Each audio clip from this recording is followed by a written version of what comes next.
ವರ್ಲ್ಡ್ನ best fielder ಕೂಡ fumble ಮಾಡ್ತಾರೆ. ವರ್ಲ್ಡ್ಸ್ನ best chase master ಕೂಡ ಚೇಸ್ ಮಾಡುವಲ್ಲಿ ಫೇಲ್ ಆಗ್ತಾರೆ. Best fielder of the tournament ಕೂಡ ರಾಂಗ್ ಥ್ರೋ ಇಂದ ಮ್ಯಾಚನ್ನು ಸೋಲ್ತಾರೆ. ಸೇಫೆಸ್ಟ್ ಫೀಲ್ಡರ್ ಕೂಡ ಬೌಂಡ್ರಿ ರೋಪ್ನ ಟಚ್ ಮಾಡ್ತಾರೆ. World best running between the wickets ಮಾಡೋರು ಕೂಡ ರನ್ಔಟ್ ಆಗ್ತಾರೆ. ನೀವು ಅಭಿಮಾನ ಪಡುವಂತಹ ಪ್ರತಿಯೊಬ್ಬ ವ್ಯಕ್ತಿನೂ ಕೂಡ ಮಿಸ್ಟೇಕ್ಸ್ ಮಾಡಿದ್ದಾರೆ, ಫೇಲ್ಯೂರ್ಸ್ ಮಾಡಿದ್ದಾರೆ.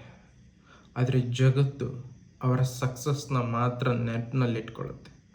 ಆ ಸಕ್ಸಸ್ನ ಹಿಂದೆ ತುಂಬ ಫೇಲ್ಯೂರ್ಸ್, ಮಿಸ್ಟೇಕ್ಸ್ ಇರುತ್ತೆ, ಆದರೆ ಅದರ ಬಗ್ಗೆ ಯಾರೂ ಮಾತಾಡಲ್ಲ.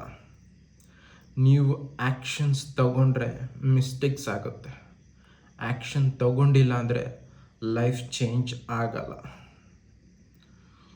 ಸೊ ನಿಮ್ಮ ಜೀವನದಲ್ಲೂ ಕೂಡ ಏನಾದರೂ ಫೇಲ್ಯೂರ್ಸ್, ಮಿಸ್ಟೇಕ್ಸ್ ಆದರೆ ಹೆದರಬೇಡಿ.